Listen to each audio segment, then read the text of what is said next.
Hello दोस्तों, refix India के YouTube channel पे आपका फिर से स्वागत है। तो दोस्तों आज की वीडियो में देखेंगे कि यहाँ पे आप ये देख सकते हैं मेरे पास एक ये बोर्ड है, ये सेंसुई और वीडियोकॉन में लग के आता है। और सेंसुई और वीडियोकॉन में कुछ ऐसे बोर्ड भी आते हैं जिसके अंदर क्या होता है कि सेटअप बॉक्स कंबाइंड होता है, यानी कि अगर आप ये बोर्ड देखोगे तो इसके अंदर सेटअप बॉक्स जो है वो कंबाइंड है इसके अंदर। और यहाँ पे आप ये देखेंगे पावर सप्लाई है और ये इसका मदरबोर्ड है। तो दोस्तों अभी जो इसके अंदर प्रॉब्लम है वो हमारा ये जो सेट है वो डेड कंडीशन में है, यानी कि नो इंडिकेटर में है। तो इसको कैसे रिपेयर करना है ये सारी चीज़ें मैं इस वीडियो के अंदर आपको दिखाता हूँ। अगर आप भी LCD LED TV रिपेयर की ट्रेनिंग लेना चाहते हैं तो नीचे दे कॉन्टैक्ट नंबर पर कॉन्टैक्ट कर सकते हैं। अगर आप चैनल पर नए आए हैं तो चैनल को सब्सक्राइब करें, जिससे कि आपको डेली नई नई चीज़ें आपको देखने को मिलती रहे। तो चलिए मैं आपको दिखाता हूँ। सबसे पहले मैं यहाँ पे पावर लगा के आपको इसकी वोल्टेज वगैरह चेक कराता हूँ। अभी ये मेरे पास नो इंडिकेटर कंडीशन में है और इसको अगर मैं चेक करूँगा तो यहाँ पे अगर हम देखेंगे तो इसके अंदर अलग अलग वोल्टेज जो बनती है, जैसे 12 वोल्ट की सप्लाई बनती है, 1.2 वोल्ट इसका बनता है, 3.3 वोल्ट बनता है। तो यहाँ पे आप ये देखेंगे 3.3 वोल्ट की सप्लाई है वो बिल्कुल परफेक्ट इसकी बन रही है। और 3.3 वोल्ट के बाद अगर हम और वोल्टेज इसकी देखते हैं तो यहाँ पे कोई वोल्टेज नहीं है, यहाँ पे भी इसकी कोई वोल्टेज नहीं है। यहाँ पे देखेंगे तो ये 5 वोल्ट की सप्लाई है और यहाँ पे देखेंगे तो इसकी 3.9 वोल्ट की सप्लाई, यानी कि 4 वोल्ट के अराउंड यहाँ पे ये वोल्टेज आउटपुट कर रहा है। तो यहाँ पे जो ये वोल्टेज आउटपुट कर रहा है दोस्तों, तो इसके अंदर क्या है कि थोड़ी सी दिक्कत हमारे को देखने को मिल रही है, क्योंकि यहाँ पे जो है इसकी जो वोल्टेज है वो 1.8 वोल्ट यहाँ पे बनना चाहिए, जो कि यहाँ पे 3.3 वोल्ट बन रहा है, यानी कि ये हमारी रैम की वोल्टेज होती है जो कि 1.8 वोल्ट होती है। लेकिन यहाँ पे हमारे को 3 वोल्ट की सप्लाई यहाँ पे देखने को मिल रही है और सेट देख सकते हैं आप डेड कंडीशन में है। तो अगर इस तरीके की दिक्कत आपको देखने को मिलती है तो यहाँ पे आपको करना क्या होता है, क्योंकि ये हमारा 1.8 वोल्ट का रेगुलेटर है और यहाँ पे जो 1.8 वोल्ट की जो सप्लाई है वो यहाँ पे रेगुलेटर लगा के ADJ एडजस्टेबल रेगुलेटर लगा के बनाई जाती है वोल्टेज। तो यहाँ पे अगर आप यहाँ पे देखेंगे तो ये इसका एक डिवाइडर सर्किट बना हुआ है और यहाँ पे अगर आप देखेंगे तो यहाँ पे जो रेगुलेटर है यहाँ पे किसी टेक्नीशियन ने ऑलरेडी इसको काम किया है। तो इसके अंदर अगर आप देखेंगे तो ये 1.8 वोल्ट का यहाँ पे रेगुलेटर लगा के चेक किया गया है कि ये जो बोर्ड है ये ऑन होता है या नहीं होता। तो ये 1.8 वोल्ट लगाने के बाद यहाँ पे जो है 3.3 वोल्ट इसलिए निकाल रहा है क्योंकि इसके अंदर यहाँ पे जो इसकी ग्राउंडिंग है वो इसको प्रॉपर नहीं मिल रही है। जब तक इसको डायरेक्ट ग्राउंड नहीं होगा, क्योंकि यहाँ पे अगर आप देखेंगे तो ADJ वाला जो सर्किट होता है हमारा एडजस्टेबल जो होता है, उसको डिवाइडर सर्किट के द्वारा यहाँ पे कुछ वोल्टेज देकर इसकी वोल्टेज को सेट किया जाता है, जिससे कि ये 1.8 वोल्ट की सप्लाई निकाल सके। तो अभी क्या है, इसको रिपेयर करने के लिए हमारे को सेम बोर्ड की ज़रूरत पड़ेगी, क्योंकि ये जो बोर्ड है कि इसके अंदर देख सकते हैं यहाँ पे कुछ रेजिस्टेंस भी रिप्लेस किए गए हैं, चेंज वगैरह किया गया है और अभी ये डेड कंडीशन में है। तो इसके लिए क्या होता है, इस तरीके के अगर आपके पास छेड़े हुए बोर्ड आते हैं तो उसको रिपेयर करने के लिए सेम बोर्ड की ज़रूरत पड़ती है। अगर वो छेड़ा हुआ नहीं है तो वो 100% नॉर्मली रिपेयर हो जाता है। तो चलिए मैं आपको दिखाता हूँ। यहाँ पे अगर आप देखेंगे तो एक बोर्ड और है मेरे पास, जैसे कि आप यहाँ पे देख सकते हैं एक बोर्ड और है मेरे पास स्क्रैप में मेरे पास ये पड़े रहते हैं बोर्ड, क्योंकि हम लोग काम करते हैं तो ये बोर्डों की रिक्वायरमेंट हमारे को रहती है हमेशा। तो यहाँ पे अगर आप देखेंगे तो इसके अंदर जो ये रेगुलेटर लगा हुआ है ये एडजस्टेबल रेगुलेटर है। अगर आपको मैं थोड़ा सा जूम करके दिखाता हूँ तो यहाँ पे आप ये देख सकते हैं, यहाँ पे इसके अंदर 1117 SA है ये। तो ये हमारा एडजस्टेबल है। तो इसको सबसे पहले हम रिप्लेस करेंगे और रिप्लेस करने के बाद इसकी वोल्टेज चेक करेंगे किस कंडीशन में हमारा बोर्ड है। तो चलिए देखते हैं। सबसे पहले इसको रिप्लेस करते हैं, क्योंकि यहाँ पे जो 1118 रेगुलेटर है ये हमारा काम नहीं करेगा। यहाँ पे जो है जो वोल्टेज 1.8 वोल्ट बन रहा है वो डिवाइडर सर्किट के द्वारा बन रहा है और ये जो वोल्टेज है ये आके हमारा चला जाता है। यहाँ पे अगर आप देख रहे हैं तो यहाँ पे कंटिन्यूस वोल्टेज आ रहा है, क्योंकि ये जो हमारा CPU है ये रीसेट होता है। जब CPU रीसेट नहीं होगा तब तक बोर्ड आपका ऑन नहीं होगा किसी भी हाल में। तो पहले मैं इसको चेंज करूँगा, उसके बाद हम देखेंगे कि डिवाइडर सर्किट हमारा ओके है नहीं है।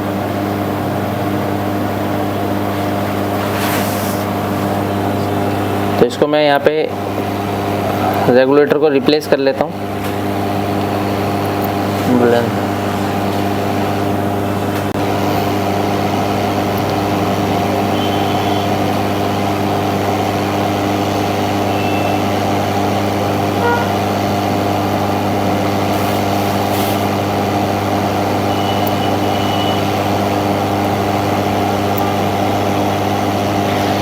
जब भी आप किसी भी रेगुलेटर या किसी भी आईसी को निकालते हैं तो उसको थोड़ा सा हिलाकर ज़रूर देखना है। अगर वो हिल नहीं रहा है तो आपको पकड़ के खींचना नहीं है। कई बार क्या होता है, ये प्रिंट भी आपके उखाड़ देते हैं। बाकी ट्यूजर भी आपकी थोड़ी सी अच्छी कंडीशन में होनी चाहिए।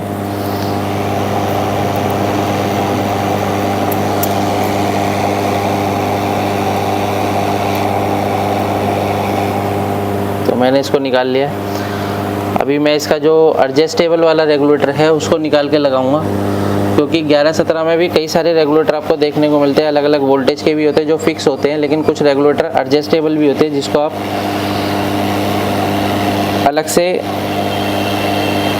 डिवाइडर सर्किट के द्वारा उसकी वोल्टेज को आप एडजस्ट कर सकते हैं।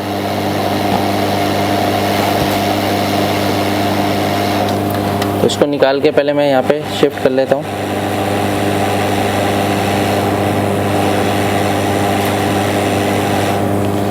ये लग गया है।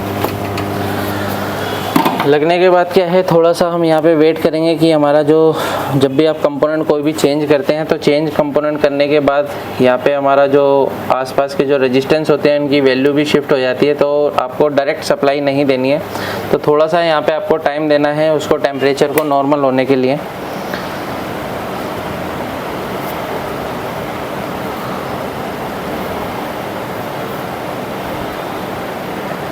अभी यहाँ पे टेम्परेचर थोड़ा सा इसका नॉर्मल हो गया है, तो मैं यहाँ पे सप्लाई लगाऊँ इसकी।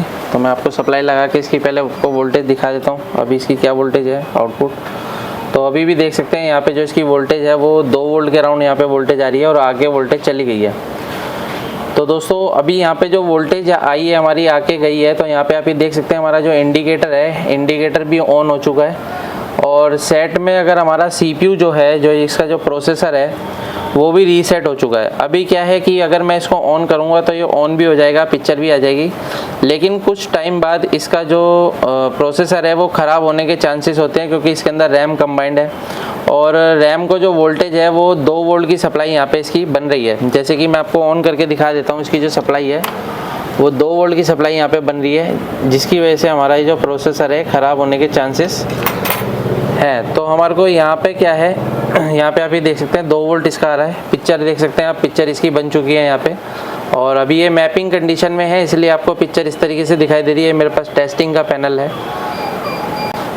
तो अभी यहाँ पे ये जो वोल्टेज है ये भी हमारे को थोड़ी सी फिक्स करनी पड़ेगी, क्योंकि ये जो वोल्टेज है 1.8 वोल्ट होनी चाहिए। तो मैं इसकी सप्लाई निकाल के इसके डिवाइडर को भी चेंज करता हूँ और उसके बाद हम चेक करते हैं कि क्या कंडीशन रहती है।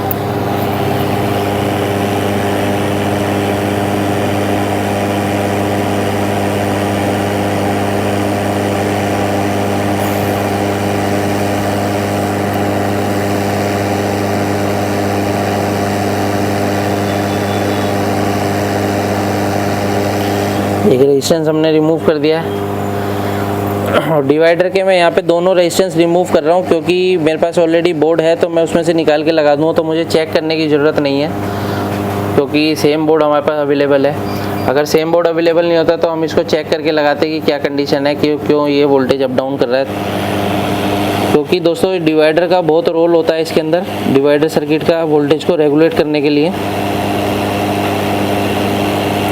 इससे वोल्टेज आपकी बढ़ भी जाती है और घट भी जाती है।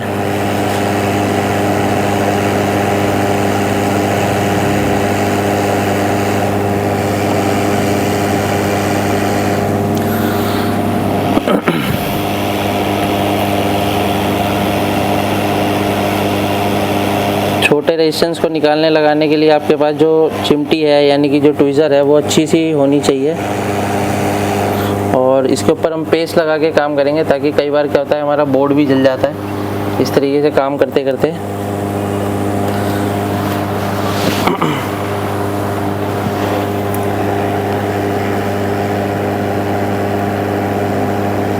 तो अभी मैंने दोनों रेजिस्टेंस लगा लिए हैं यहाँ पे, आप ये देख सकते हैं। इसको थोड़ा जूम करके दिखाओ। तो ये मैंने दोनों रेजिस्टेंस लगा लिए। ये हमारा जो है डिवाइडर सर्किट एक बना हुआ है जो कि ADJ रेगुलेटर के लिए बना हुआ है। और अभी मैं क्या काम करूँगा, इसको यहाँ पे सप्लाई देके फिर से चेक करूँगा इसकी जो वोल्टेज है 1.8 हुई या नहीं हुई। पावर लगाओ। तो यहाँ पे आप ये देख सकते हैं इसकी जो सप्लाई है 1.8 वोल्ट इसकी हो चुकी है और ये वोल्टेज हमारी आके चली गई है, यानी कि हमारा जो CPU है वो इसका रीसेट हो चुका है। अभी हम सेट को ऑन करेंगे।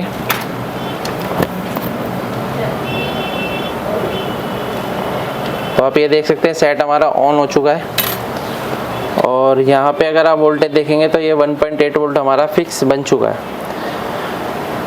तो दोस्तों इस तरीके से हम किसी भी बोर्ड को आसान तरीके से रिपेयर कर सकते हैं। अगर आप कभी भी बोर्ड को रिपेयर करते हैं तो बोर्ड के अंदर एक्चुअल वोल्टेज होनी चाहिए। अगर वोल्टेज कम से ज़्यादा हो रही है और आपका बोर्ड ऑन हो रहा है तो उसको एज इट इज़ ना छोड़ें, जिसकी वजह से क्या होता है कि आपका प्रोसेसर कुछ दिन बाद ख़राब हो जाता है। तो अगर आप भी LCD LED TV रिपेयर की ट्रेनिंग लेना चाहते हैं तो नीचे दिए गए कॉन्टैक्ट नंबर पर कॉन्टैक्ट कर सकते हैं। वीडियो आपको पसंद आए तो वीडियो को लाइक करें, शेयर करें, कमेंट करें। Thank you friends.